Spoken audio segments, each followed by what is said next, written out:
This Thing Called Life is a podcast dedicated to exploring the twists, turns, and transformative moments that shape our lives and the lives of others. It is a space where we can share our experiences so we can learn, grow, and empower change. My name is Atlas, and today our guest is Adam Fitch. Adam is a singer, songwriter, and creator of soulful indie folk music. Adam is an advocate for those in recovery and creates a space for others to find their voice through singing and songwriting. Adam describes how songwriting has played a role in healing and self-discovery in his journey navigating mental health. We start the conversation with him describing what it was like getting sober after college. So, 2013, what made you want to come to Omega and start?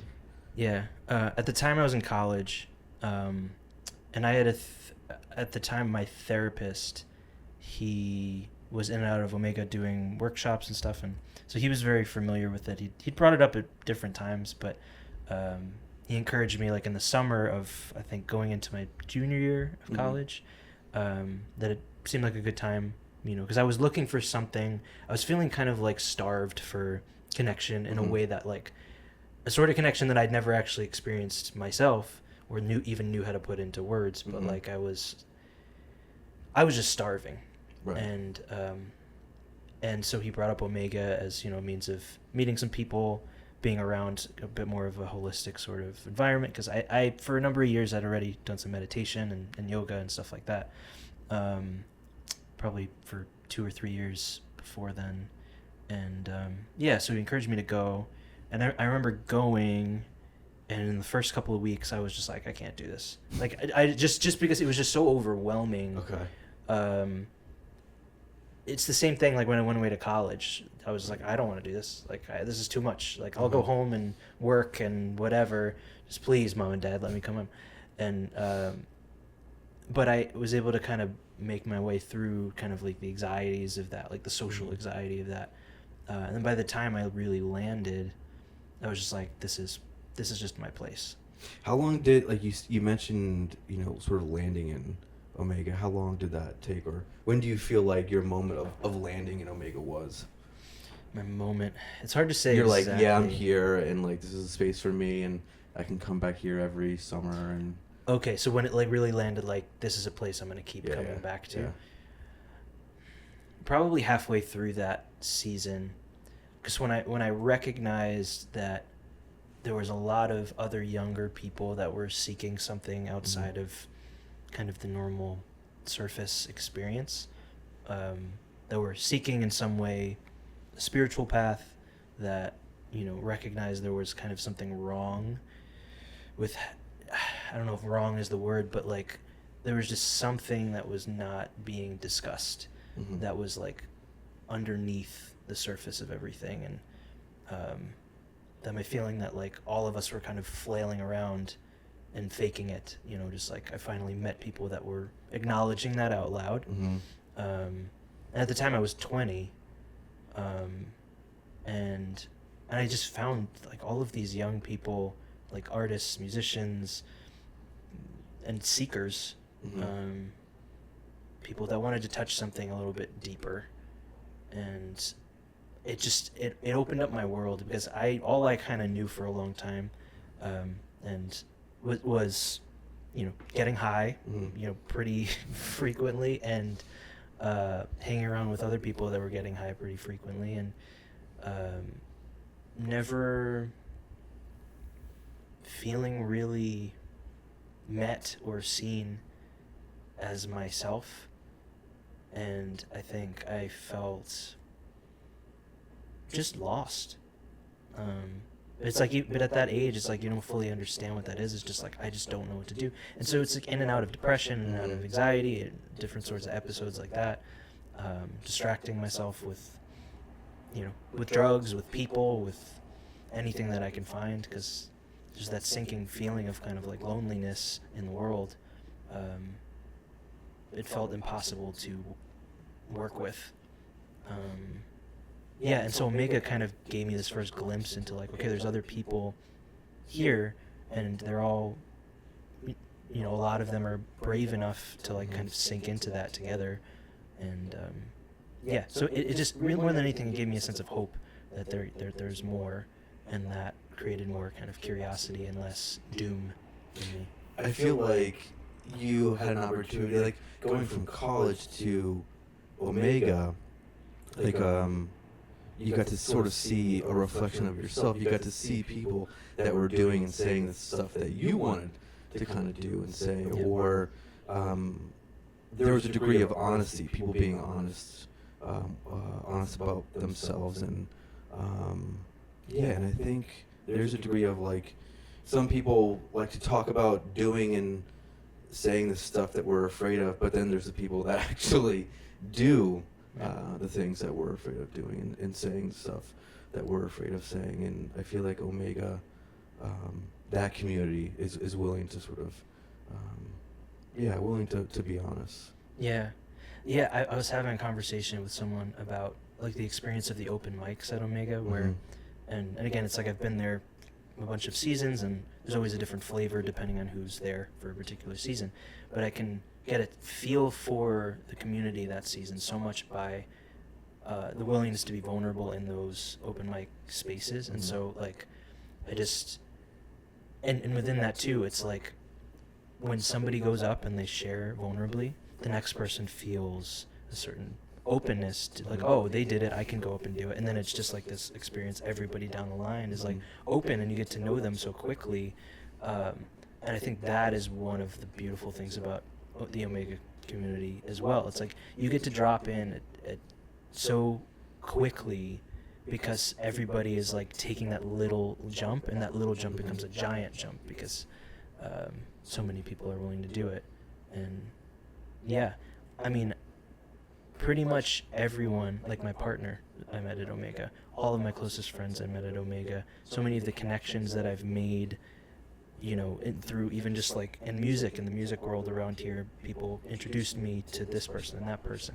Like I've gotten to travel all over the world with people from Omega, live at people's places in other countries from Omega.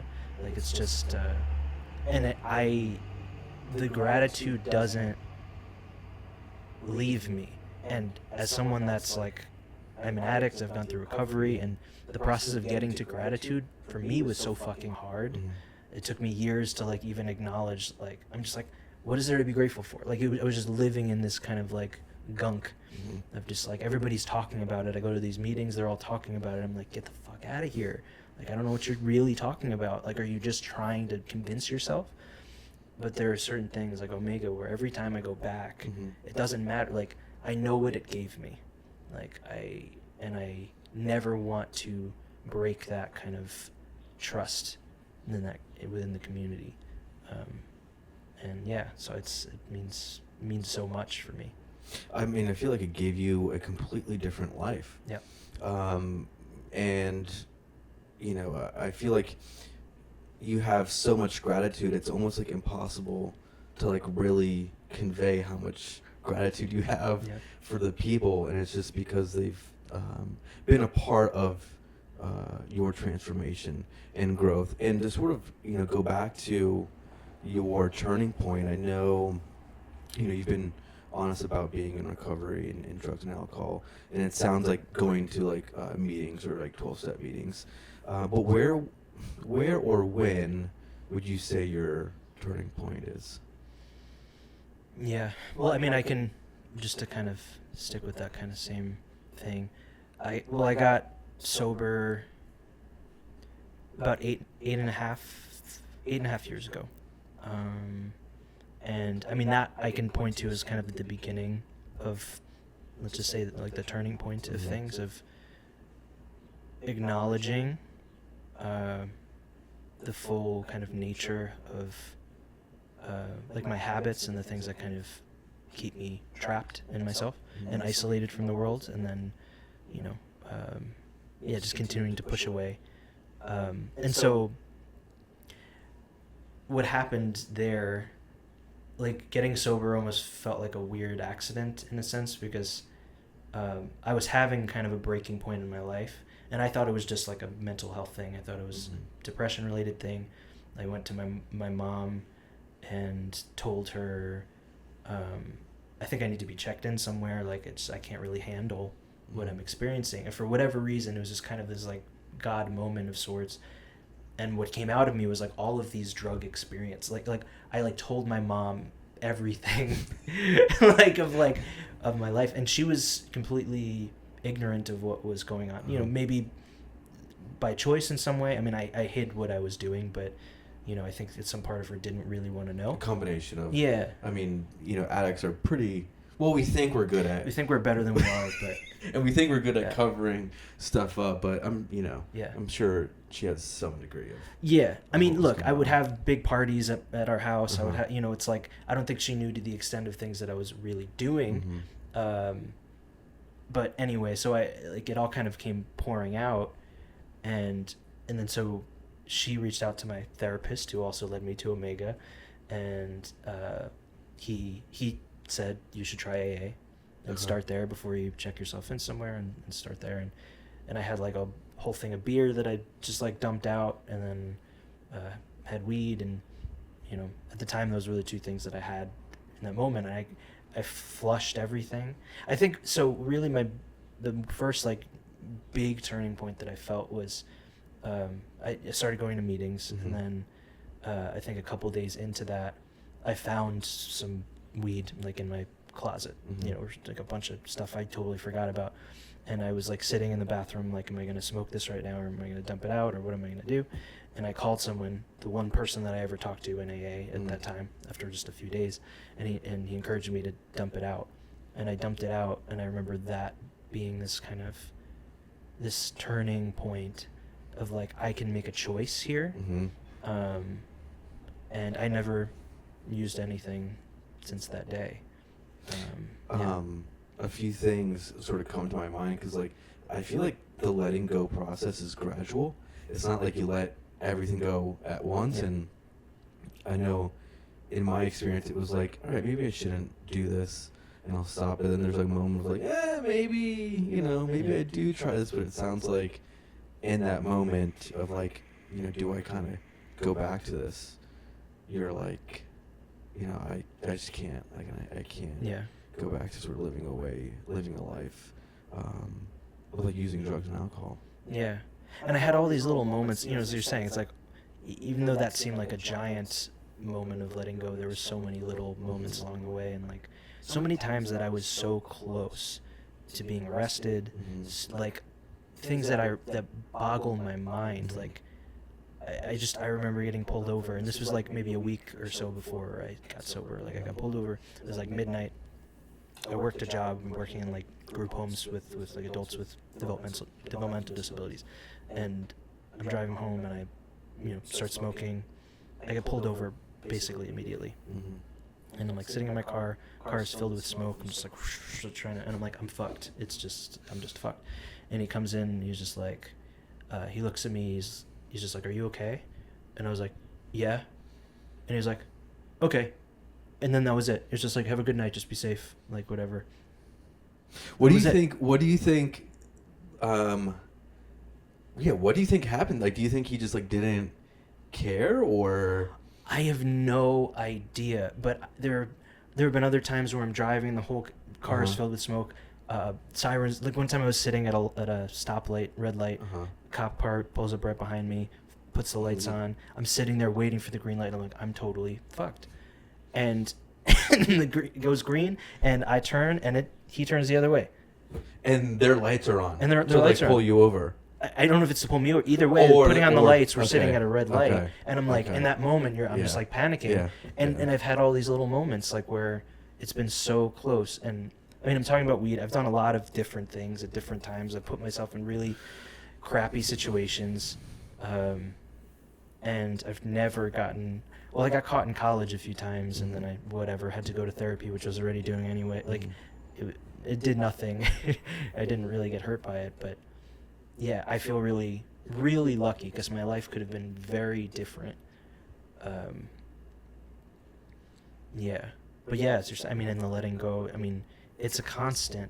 I mean, I'm constantly seeing things with a fresh perspective again and being like, oh, okay, I see now. Like one example, let's just say in spiritual life, like I have a certain morning routine that I've done for a really long time. Like I have a meditation routine, I do my yoga each morning. I leave like an hour in the morning or so for myself to do what I need to do. And I thought that within that I was doing the right thing, or that was helping my spiritual life. But I was in such a kind of robotic rhythm of it that I didn't realize there were certain things that I was doing that were harming me as opposed to helping me. What I mean by that is, like, I wake up in the morning, I get on my phone immediately. I'm looking at my phone, going through whatever, and sit in meditation for 10 minutes, and then I remember something to go back on my phone, and I'm just going. And then my mind is freaking out, because if you get on your phone first thing in the morning, like, you're just causing all this, like, the cortisol to rise in your brain, you're just like, and then the whole day I'm like trying to find myself, being like, oh, why isn't my morning thing working? And now I had this like epiphany of sorts through going on TikTok and seeing something pop up. I'm like, I'm not touching my phone in the morning. I'm going to go for a walk. I'm going to get some sun. I'm going to sit with myself, not touch my phone in that process, do a little praying. And then before I even touch anything.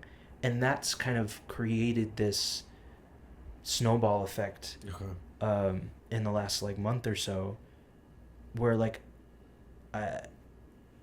I spend less time doing the spiritual thing, but I feel way more nourished than what I was doing. And it's just, I don't know, life, I feel like I'm constantly forgetting, and then something whacks me in the head to remember, And like listening to you, it's, I think it's also what we refer to as the spiritual thing, because doing that, I feel like, is a spiritual approach of like letting go of technology and just kind of taking things a bit slower. Like that is like that's a spiritual sort of practice, or it doesn't have to look like, of course, yoga, meditation, all this is like a spiritual practice, but simply just like going for a walk and not being on our phone immediately is a spiritual practice. And I kind of wanted to go back to this, because it happened in my story, where I felt like I got pulled over so many times, and like I swore I was going to jail, terrible things were going to happen, and the cop would just leave. Like it just leave the scene. And it just did not make any sense. And like when I would reflect back, it really felt, I think there's many things at play, but I think one of them, it seemed like divine intervention. Like something was like, all right, you're not gonna get in trouble just yet. Did it kind of seem like a little bit for you, like that there was some sort of divine intervention that was like trying to sort of navigate you or have these guardrails up? I mean, absolutely. Especially looking back on it. Like, looking back on these episodes, similar to what you just said, it's like, it doesn't make sense why I would be spared that. But I don't think I needed that sort of horror in my life in order to eventually find my way here.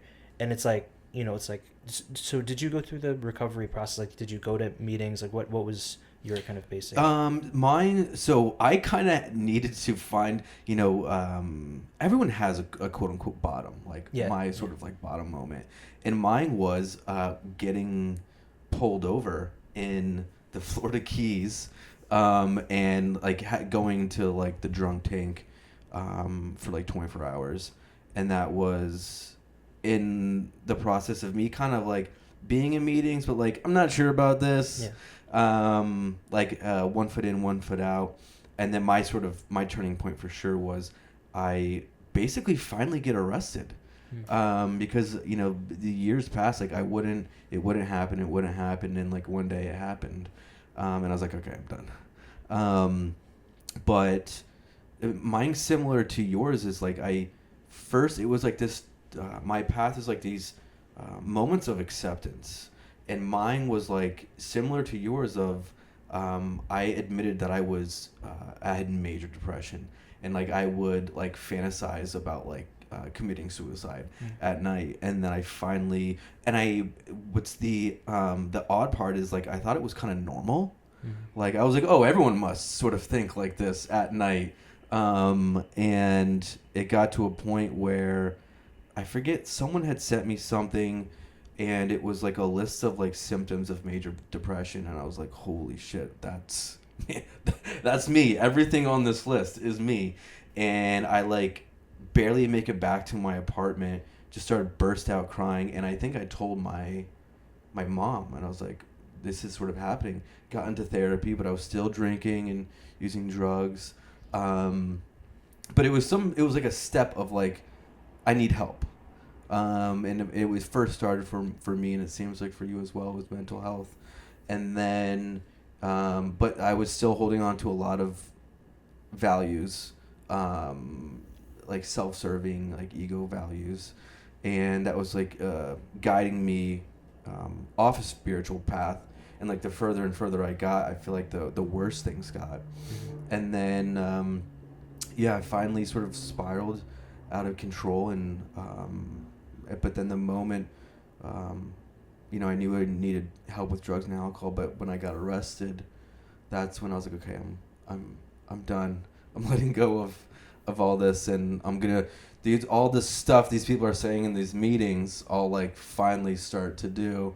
And that's sort of what put me on a path of like taking my sobriety seriously, and if I didn't, then life was just going to be miserable. So for me, it was, therapy, opening up, being honest with myself and another person.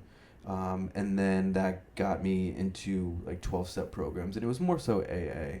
And I finally was like, okay, I'm going to do all this stuff, go to 90 meetings in 90 days, get a sponsor. Luckily I got like a pretty good sponsor when I was in Florida. And we started doing the steps, and like things got, and I feel like, part of the steps is just being very open and honest about everything. And that sort of set me down like more of a spiritual path. I started doing more meditation, started realizing that there's definitely something out there. There's something within me, outside of me, that's all connected and trying to nudge me in some sort of direction. It was therapy was part of my story, and learning and growing. Meditation has been like a really important aspect of recovery and learning and growing, but like 12-step meetings, that's been a part of my story. Yeah, is that still a regular part? Not as much. Yeah. Like I gotta be honest, like I would like for it to be a little bit more. Like I think I could be more of service. I really like that part about 12-step program. Is like, once you get some recovery, that now you've got to sort of give it back to someone else. Right. And I think that's I think that should sort of start taking more of a priority for me, is going to meetings, not so I can be of service to another person who's like, just got out of jail, and I'm like, dude, I kind of get where you're coming from. And I was actually just thinking about this. It's like it's a wonderful thing. It's something I feel like you have gratitude for, like being in recovery. But I think it's a small, not so much small, but it's a community of people that, like, once you kind of find out someone's in recovery, it's like you kind of automatically know, and there's a connection, and there is like a bit of what's the word I'm like, not like fraternity, but what's the word I'm looking for? There's like a brother and sisterhood That's true. Involved in like being in recovery, and it sounds like that resonates with you as well. Yeah. I mean, well, I think about recently I was playing a music gig, and there was a guy that was coming into play after me. I was like finishing up, and he came up and we were chatting. And he was like, hey, like, why don't you have a drink and, watch me, and whatever, we can check in halfway through or something. And I was like, oh no, like I don't drink. And he looked at me, he was just like, are you a friend of Bill's? And he just like, and in that moment, like, I'm like, yeah, I am. But there was just like this beautiful, like, loving moment of just like, I see you, you see me in this space. And like, we will probably have vastly different stories and whatever, but we understand and we come together there. Yeah. So it's special. You know, I can probably talk a lot about AA and kind of the nuances of that experience. And where I feel I have some resentments there, and I also have a lot of love. That could be a direction we go here for sure, and it's something I'm still kind of like reconciling with. I'm not completely out of it. I haven't gone in a while. Usually when I go and see my family in Florida, like there's so many meetings where they live. So many meetings in Florida. And I end up going. That's where I got sober. Yeah. There's tons of meetings. Yeah, I mean, there's a million people trying to do it there because there's so many, facilities there for people. And so when I'm down there, I tend to go to a good amount of meetings, and I have some friends there. But, we're all humans. Everyone that finds themselves in those rooms find themselves in those rooms for lots of egoic reasons. And the process of transforming out of that is very slow, and oftentimes people put on a face of transformation when it's garbage. And you have to sort through that a lot with people. And as someone, as an addict, someone going into those spaces, like, I have to find myself too, and it's hard, as all of these people might speak a certain way. They might raise their hand and speak in a way that's like, this is who I am, I'm living this lifestyle, yada yada yada, and then you get to know that person and see what's going on, and it's like, oh, their words don't match what they're doing. And you have to really, that's where it gets dangerous, because like they're asking in a lot of ways to let go of control and trust this process with these people. But just like it's not a cult, it's not a religion, but it's affiliated. It's in that world. There's certain aspects of it that, like, letting go of your will and your life to a particular person or persons in the program, it could be really detrimental to you. I've run into situations where I really, really trusted people, and it didn't work out in a trustworthy way.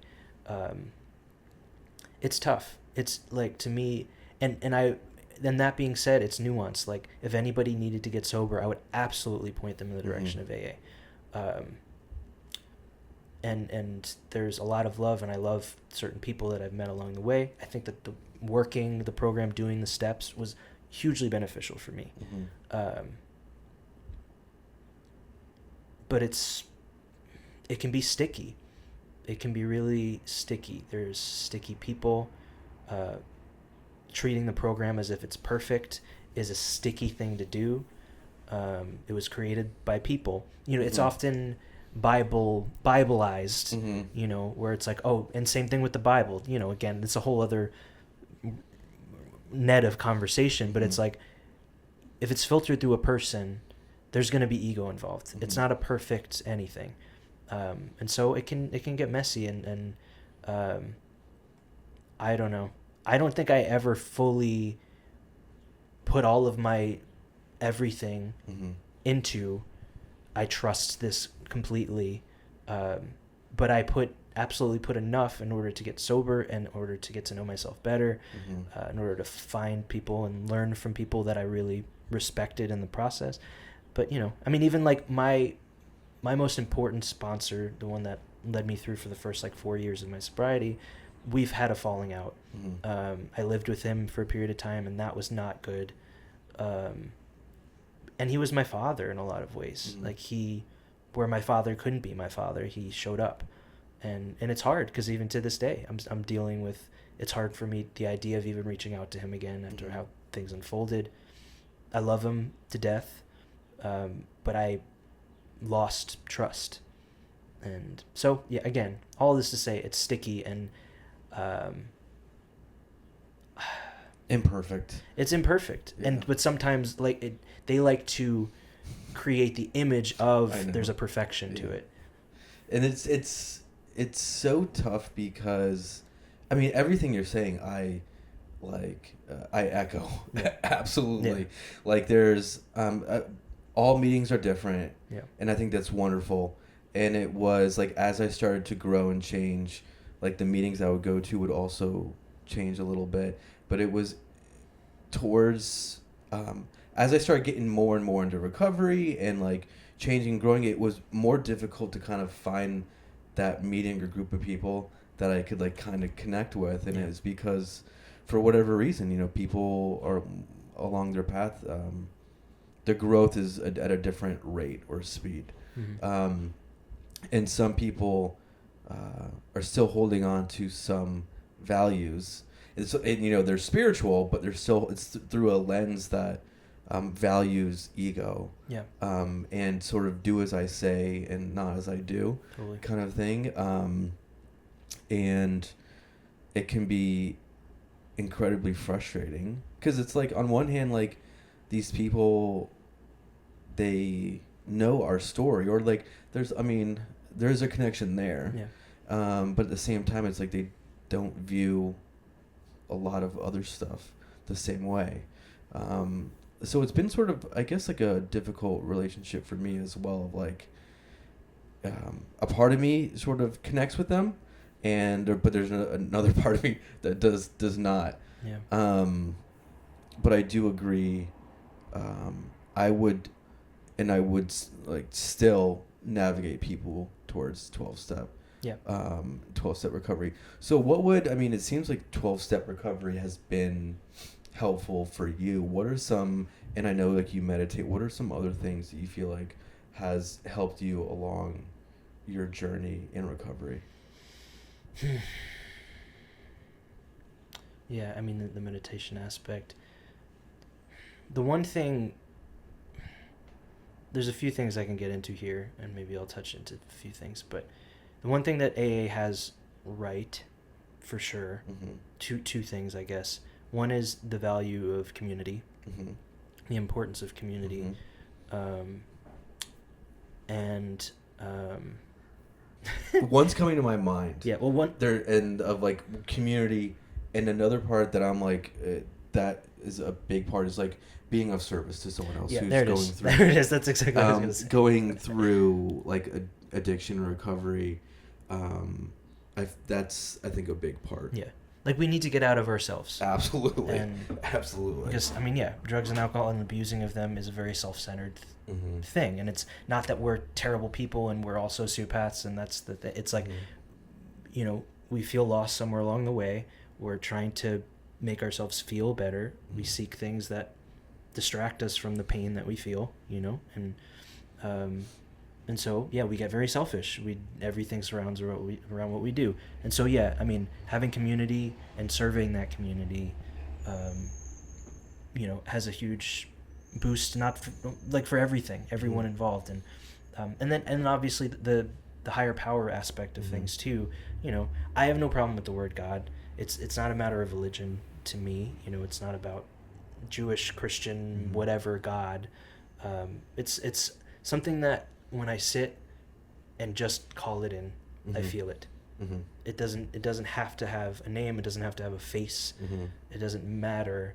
I just know when I sit and I call it in. And really so I was talking about, like, I was having my morning routine and I realized it became very robotic, and it wasn't serving anything, and I was actually kind of making things worse. I recognized too in the last month that my spiritual life has been really dry for a while, and I'm always constantly trying to work and find myself or whatever, but I had this recognition of, like, the best that I can ever do when I am not in some sort of connective place with a higher power is like tread water. Like literally my entire life is me just trying to get up to the surface, and until I get exhausted, and then I drown again, and then I swim back up to the surface, and I'm just like, please, okay. But I don't have enough in me, and I've lived so much of my life based on how I grew up in my own family life, all the reasons for it, isolating myself, taking care of myself, figuring everything out on my own, and and to a T, if even like my work life, like I'm a working musician and I walk dogs and I, do writing for different companies. It's like I've put myself in a position where I'm never really working for anybody, and I have this perception of like I am free. This is me being free, and I don't have to rely on anybody. But within this, really in this last month, there has been a big shift for me. I've also recognized I'm actually working for like 100 different people. The owner of the dog, the venue person that I'm talking to at the venue, and they all have control. They can cancel me at any moment. I have no recourse, and I'm constantly at the whim of all these other people with this idea that I'm actually like I am free, and this is freedom. But it's kind of realizing that it's the opposite in a lot of ways, and I'm like recognizing this. But I say all that to say it's like that community and sinking in with others and like finding a means of like actually finding other people, like, which can be a journey, for everybody. And that's been a big part of my growth, is moving towards people. And how even the partner that I chose, there's a kind of a divine force of that, because in so many ways she's the exact opposite of me. Like she is the social, radiant human who can pop into any situation and make everybody feel loved and comfortable, and she's big and she just offers that energy. And we're the same in terms of we both have a lot of power in us, but I have a lot more like cynicism that I've had to move through, where she's been lived in a very, it's not even naive place, but she's been able to hold her innocence for longer than I did. And we're starting to come towards each other, where she's starting to like learn some of the harsher things, but still hold the kind of the radiance that she has. And I am coming out of the sludge into like reclaiming my radiance, so to speak. And we're both learning from each other. So like I feel the godliness in that. I mean, there are times where I'm like, she'll probably hear this at some point, but it can be really hard for us to both like find each other from where we came from. I feel like I'm getting off track a little bit, but just it's really just finding, for me, it's like finding people, leaning into that, and really just how much spirit lives just in the connection with people. The more and more I listen to you, the more the word balance comes into play. I mean, I feel like this relationship with you and your partner is like a balance. It's like a yin and yang, kind of balancing each other out, and bringing out the best in each one of you. But then there was also, when you were talking earlier about community, it's like this independence and community, and it's like for so long you've put so much time and effort to like be independent, which turns out it wasn't as independent as you thought it was. Yeah. But then there's still like this need for community, and being with yourself, by yourself, but then gaining some comfortability of being a part of a community. And so I guess like my next question is, we kind of talked about how the importance of community, but also like being of service in the space of recovery. And I'm wondering, do you feel like there's ways outside of, there's there AA, NA, I mean, there's so many different 12-step programs, but do you feel like there's spaces outside of 12-step to kind of still get that being of service to another alcoholic or addict? Okay, so like particularly to people that are in recovery. Yeah. Not necessarily that I've come across in such a way that's like as direct, as AA and NA and all of that. Yeah, I don't know. I think that I've been able to lean into, again, like different forms of community that don't necessarily touch that particular issue. But I mean, I think that it really depends on how you view it. It's just like with drugs and alcohol, in AA and NA, that's such a topic of conversation. Obviously, it makes sense. But at the end of the day, it's also about kind of all the isms underneath it, right? You know, the ways in which we hide that might not be. Like, because most of us, when we get sober, we just turn and go and hide in a different way. You know, we can find it through sex, we can find it through food, whatever it is. Yeah. And so it's like, it's more about the isms than it is about the drug or the alcohol itself.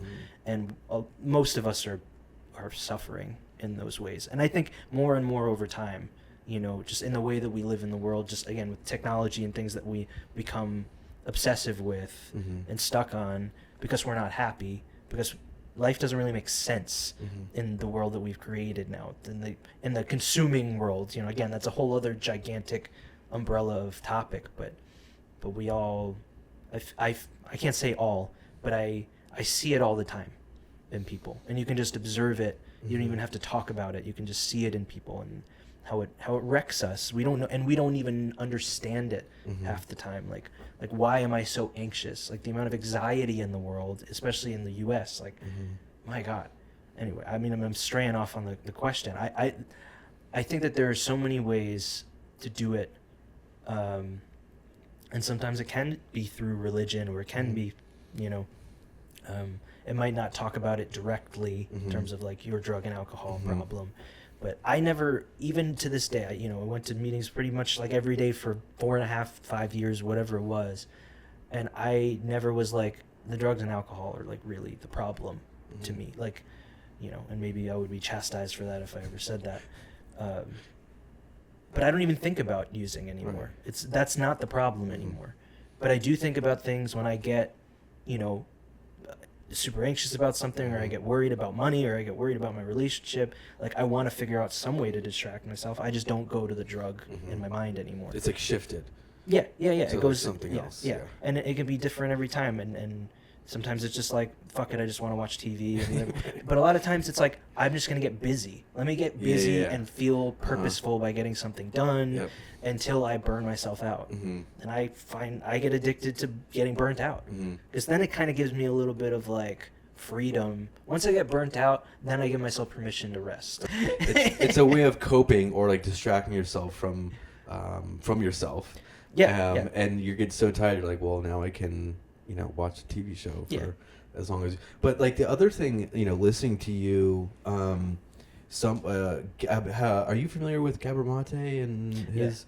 Because he basically, and it makes sense to me, is like addiction is anything that harms ourself and another person. And I kind of feel like anytime we're harming ourselves, that we are indirectly harming other people. Totally. Because we've got friends, family.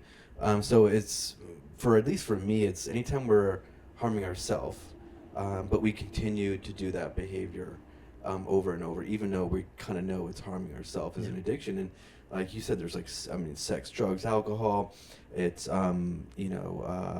hoarding, like, you know, bringing stuff into the house. It's shopping, online, like being online. I mean, there's gambling. There's so many like ways that people are sort of engaging in addiction. There's relationships. There's like being addicted to being in a relationship always with someone, even though these relationships harm us, but we keep on doing them anyway. So I do agree that like there's just a spectrum of addiction, and it can sort of be seen in a lot of different people. And then there was like another part about being of service in recovery. And I do agree with you. We're kind of like, you were touching on a little bit, that there's so many different ways of being of service. Yeah. And one of them, I feel like, is literally doing what we're doing right now. Yeah. Is, you know, just talking about it and putting it out on the internet or a podcast. I think that in itself is being of service, and to, you know, hopefully, you know, someone can hear their story in you or myself. I think that is a wonderful way to be of service. But then another thing was coming to my mind, and it was your music. Do you feel like that you're kind of able to kind of share your experience in music and share parts of your recovery in your lyrics or in your songwriting or things like that? Absolutely. I think probably half of my songs touch on it in one way or another. honestly probably more than that. Yeah.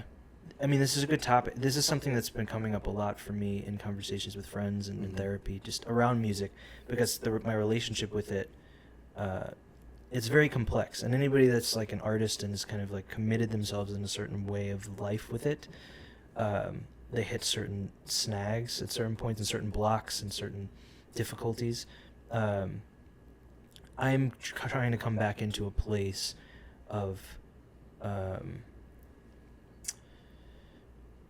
awe and wonder and curiosity again, because it's kind of shifted into a place of I'm gigging and I make money, and I'm not getting the ego recognition in the gigging experience that, you know, I wanted, but I didn't really want. Like, that wasn't the mission, you know. But things get mucky because I perform a lot, and then through that process of doing it a lot and doing it on my own, not having, again, because I've created a life where I end up being on my own with everything that I'm doing, not having a community buffer or something that kind of brings me back to why I'm doing what I'm doing. But anyway, just to try to come back to the question of that, music and songwriting in particular gives me a chance to understand my experience on the more unconscious levels, because what comes through songwriting wise is not something that I'm often thinking about consciously. It's not something like a stream of consciousness that just sort of comes out, and it's like part of you's like, these are my words, but they're not my words, and it's like, I never sit down ever with an intention of like, okay, I'm going to write about getting sober. I'm going to write about this particular I was always curious about the process of writing music. Yeah. And it sounds like it's just like this intuitive, or like you just kind of get into a creative space and like whatever comes out, comes out. Well, this is how I'll describe it for myself. Everybody's different. There's no way people can sit down and have a strict structure of this is how it works. I guarantee there's lots of people that do it that way. What I do is generally I get a ping of inspiration. It could be, a lot of times it's when I'm driving, it's the most annoying times when I'm driving, or I can be in the shower, I can be going for a walk. It's usually in some sort of movement I notice like things will start to happen. But something will perk, and it's not an idea in an intellectual sense. It's not this memory or this whatever. It's a feeling. And then I come home and I might pick up a guitar and play around. And what I'm trying to find is chords that have a certain color that resemble this feeling that I'm having. From there, words can start to kind of like formulate a bit. Again, not an idea of what I'm going to talk about, but if I can find one line comes through that resonates with me in some way, all I do is follow that trail. And that might lead to another line, but the first line is always the hardest. But once it starts to roll, I could finish a song pretty quick, or I can really get somewhere. And then at that point, I'll look at it and be like, there is a story here. I'm seeing where this connects to me. But a lot of times, I've written so many songs where it's like foreshadowed something, or like later on, I look back and I'm like, that happened later for me. Really? Like I'm not whatever. It's not like that. But it's like I think it's to some degree it seems like it. Like I think that what it is that there are certain things that I would prefer not to pay attention to that are going on in my life at a particular time. You know what I'm saying? And so this part starts to leak out of me, and then later on I look back and I'm like, oh, this kind of unfolded. Like I've had that with like relationships with women, or certain things where I'm like, I wasn't paying attention. I didn't want to know this thing at the time. I wasn't ready to know it, and then it comes through and I'm like, oh, this really connects. And sometimes it's been really heartbreaking things, and sometimes it's been incredibly beautiful. And then what I do is the intuitive part too is like I'm tuning in. I talk about this, like I do teaching, I do like one-on-one things. I like to do more like songwriting and creativity coaching is what I call it, as opposed to like guitar teaching or something. And I try to show the person I'm working with to tune in to certain cues in your body when you're trying to create something. For me, I get like a tingle in my brain, like that comes in when I'm like, I start writing something, like, oh, this connects for me, and I get really excited, and then like I follow and I keep writing and feeling for that tingle, and that tends to kind of lead me into a good place. And a lot of people that I work with, they'll feel it in their heart, like their heart will race, they'll have it, and I'm just like, follow that, let that guide you before you do any editing, because the editing thing is the more human process. Like you have to get good at editing like the little details of like, oh, this phrase doesn't make sense and doesn't fit rhythmically here. What do I have to do to like technical aspects? Yeah. And I'm in control of that. I'll take credit for that aspect of it, but I don't take credit for the inspiration and like the initial flow of energy that happens. That's not mine. I'm just trying to be open enough for that to happen, and I know how to recognize it because I've done it enough at this point. Yeah, but that, and when I live so like in the service of that, like that, at times when I wanted to die, that was there for me. Sober and not sober, that was something that gave me God where I couldn't find it anywhere else. And it's emotional. It's emotional to feel that, to know that, and as I've kind of said at the start. My relationship to that process is changing. I'm having to kind of refine myself. I have not been in a creative realm in a while. I've been in a performing world. I've been in a teaching, but my own creativity has not been there in the profound way that it was for a long time.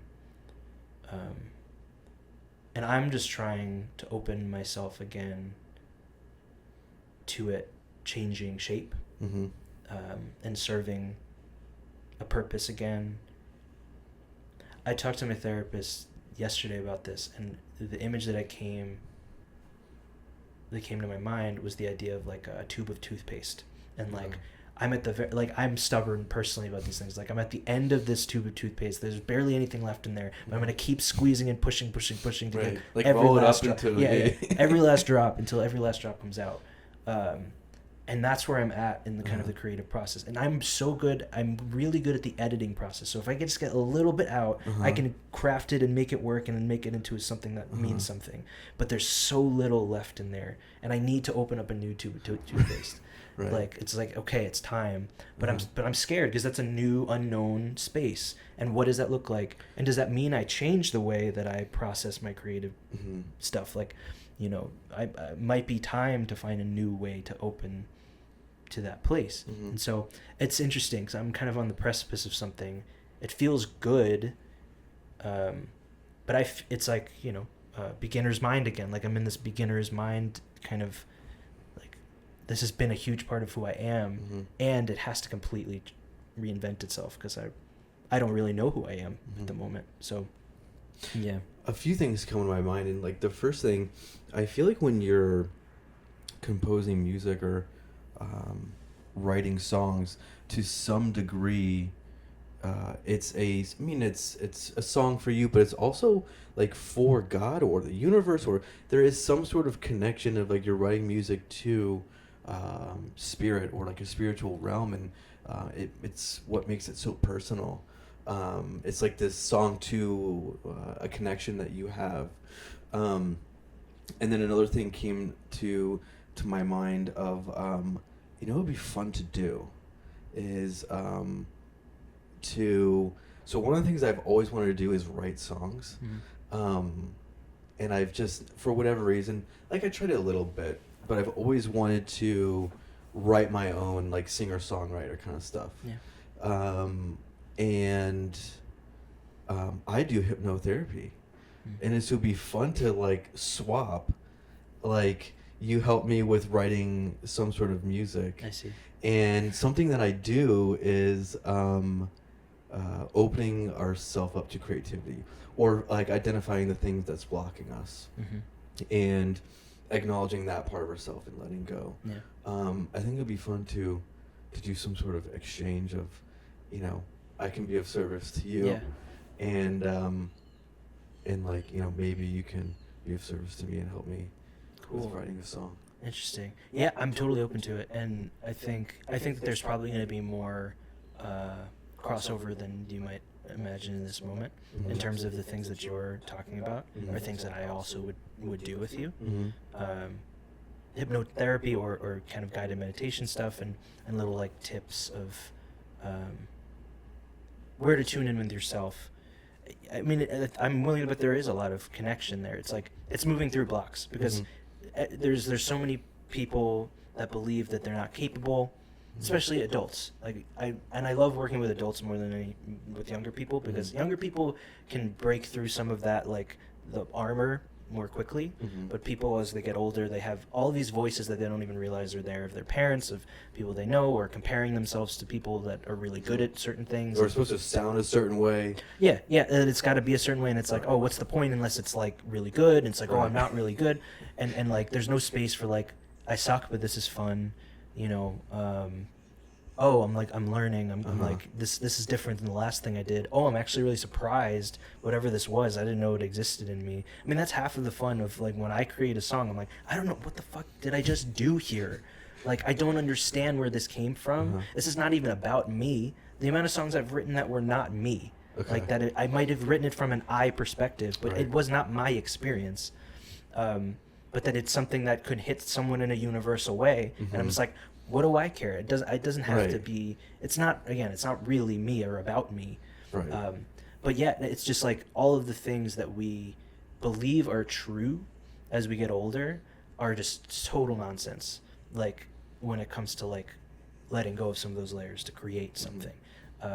It's like, yes, okay, maybe you don't know how to play all of the chords and you're not super skilled in a whatever technical sense of things, but you can create something fucking cool and surprise yourself, and just use that as a stepping stone. Like a big part of it too, that when I work with people, there's an older woman that I'm working with right now, and I really have loved this experience, and it's new, but she's a woman. She's going through a lot of grief right now. She's, you know, a lot of our sessions we'll end up like talking to and kind of, you know, where are you and where are you living right now in yourself. And I did like kind of like what's it called, like a meditation around meeting your inner child, right? Like seeing the inner child like right in front of you. How are they dressed? Like every detail, looking at them, you know, and inviting them, like, hey, I'm here in this room trying to do songwriting lessons because I want to connect with you and I want to have a relationship with you, and like I want to, like, it's not about I want to complete a song and we want to have 10 songs by the end of the year. It's like I want to re-meet this part of myself that is the inspiration part, the part that is excited and like, whoa, what the hell is that? Like, what is this? And like be excited to like just be exploring something new. And to some degree, like careless. Like, it doesn't matter. You know, it doesn't matter. Yeah. And so within like bringing that into like a personified form and like connecting. So anyway, we did this meditation and it just opened up her world into like writing a song to her little girl. And, you know, it's just that combination of connecting with those young parts of ourselves and with how do we like get into a like you know, like no thinking, but let it flow kind of place. Whatever comes out kind of thing. And whatever that is, we're not trying to give it a value. Like that song might not ever get completed. That's not the point. Like we're trying to create. But that's a stepping stone to something else. We're just trying to create the process for you. So and then once you have a process, you can lean into that process and you can create. And this time you might only create a verse and then you throw it out. Like there's so many things that I've started writing and then I realize I'm like it's not going anywhere right now, and then I toss it out. And sometimes that'll happen and I toss it out and then a year later I pick it back up and then I'm like, oh, and then I finish that thing. But it's not about needing to finish a thing. Yeah, we're just trying to connect with the create process. Pieces, like just like create these small, like whether they're small or large, like create pieces, and eventually they sort of come together. But it's not from start to finish creating something that's complete. It's just sort of, you know, create a little piece that can maybe be used now, maybe not. Yeah, but again, it's like even a layer under that, just like you're just trying to create connection with yourself. Like parts that are not connected for various voices that keep us separate. Let's bring connection there. Things are just going to get created once you get there. Like it's going to happen. Like yes, they're little pieces of us, right? But like when there isn't like when there's some rift between, like, is at some point there are times where I sit down and I start writing, and this happened recently. Again, I'm trying to like reinvent certain things for myself as well. I started writing and a voice popped up and it was just like, what's the point? Like what's the point? Like where is this gonna go? What is this gonna mean? What's the point? And then it shut down. I shut down in myself, and then I had to step away because I like that inspiration, that zing wasn't there anymore. I mean, it happens to me. It happens to so many people within it. And it's like, how do we recreate connection again? Like, what do we do within ourselves to be like, hey, no, it's okay. Like, I love you. Like, let's find ourselves, connect here again, or so that can come free. So it's like, yes, it's about songwriting, but it's so much deeper than that. Like, it's like a personal journey. Yeah. Like creating music and creating art. Yeah. But I do think it's like when we're creating anything in art, I think really, whether it's photography or painting or stuff like that, whenever we're creating something, it does sort of seem like it's like a snapshot of where we're at in our life. So like what you were kind of saying, you kind of reflect back on some lyrics and you're like, damn, that was actually like exactly where I was, and I didn't realize what was coming out. Because I've kind of noticed that in like photography or paintings I've made, that I don't realize what's happening, and I look back and I'm like, wow, that was actually like a beautiful snapshot of where I was like in my life. But yeah, I would totally be open to sharing some, services and doing hypnotherapy with you, and maybe learning the creative process. I think that'd be a lot of fun. The one thing that I guess I struggle with, I like writing poetry, which works for songwriting, but it's sort of like finding my voice, of like what my voice should sound like. Because a lot of times, like, if I'm singing a song, I'll try to match their voice, the person that's singing, and not like use my own voice and where's my range and how should it sound and what does my voice sound like. And that's been like a tricky thing, like for me to kind of, I guess, find my voice. And totally. Yeah when people like when I talk to people that are like just starting, whether it's singing or playing an instrument, or like really what you're talking about, just like starting to really dig into that place, the first thing they always say is that like it's gonna take a while. Like, even like when we talk about AA, and like they say like it's gonna take a while, it's gonna take longer than you want for it to get to a place where you really recognize that it's better. And it's gonna take a while, and the sooner that you can accept that, like the progress that's usually, this is what's gonna happen. Like the first like couple of weeks or couple of months, just like when you're getting sober, you're gonna be really excited by like, wow, this looks really, like I'm really getting better. Like, look at this, I'm really and then that middle ground from there, it's gonna feel so much slower. Okay. Because like you're gonna hit a point where you're like, oh damn it, like I'm not like getting to where I want to get to. It's changing. Yeah. But it is changing. But it's just, it's so small in comparison.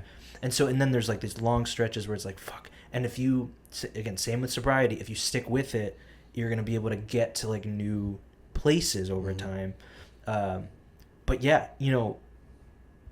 like you might suck for a while, and I don't know if you suck or don't suck. You know what I'm saying? I probably will. I'm just going to go ahead and be like, you know what? There's going to be a degree of suckiness that's involved in it, and just be like, and just be okay with it. But that's why that connection to those younger parts is so important, because the younger parts don't give a shit if they suck or not. The younger part could sing and not be in tune and won't care, and nobody's going to need to judge it. You know what I mean? Like that connection.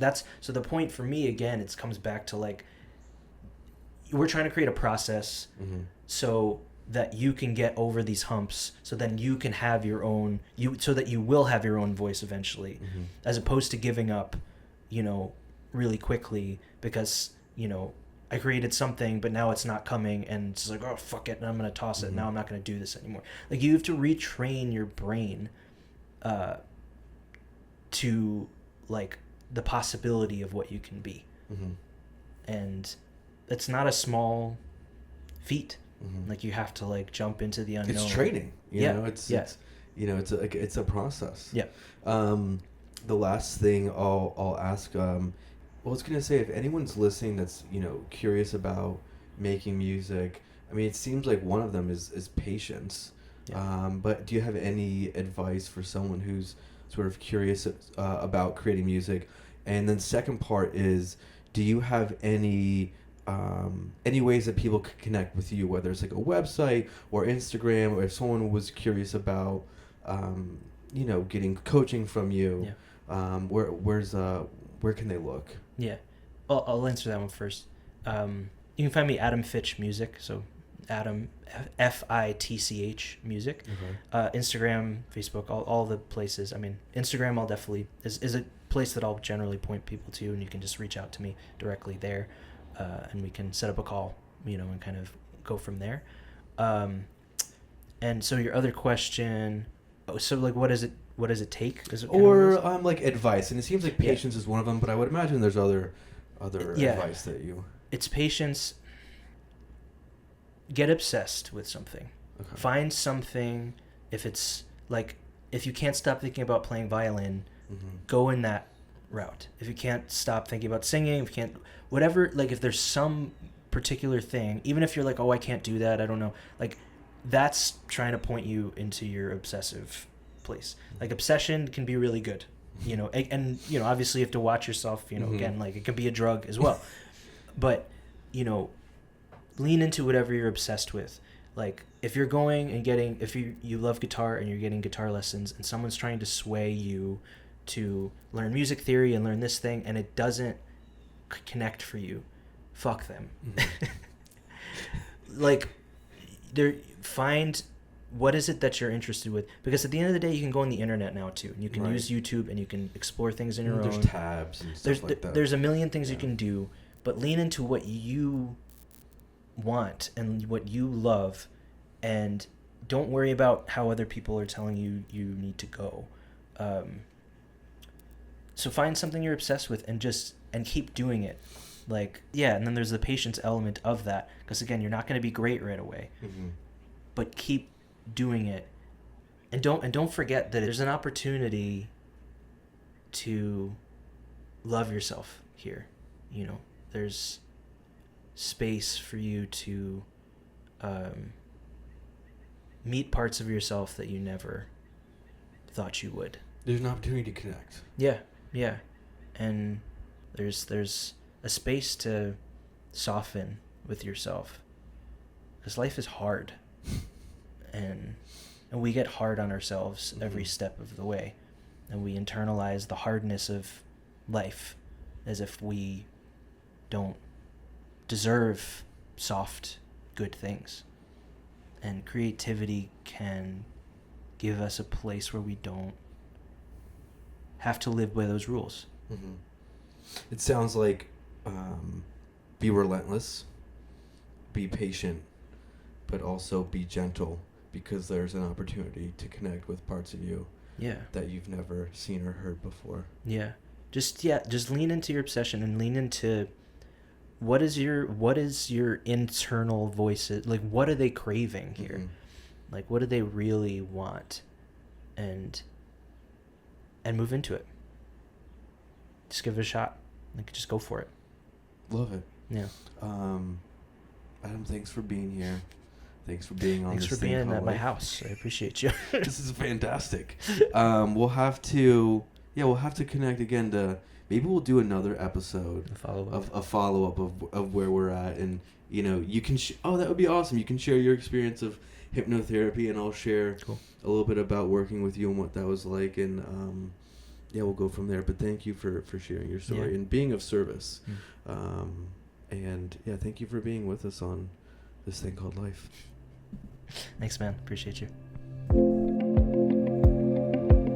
Adam continues to write music and perform live in the New York Hudson Valley area. You can find him on Spotify and connect with him on Instagram at Adam Fitch Music. If you enjoyed this episode, please subscribe, leave a comment, or share it with others. You can connect with us on Facebook, Instagram, or YouTube.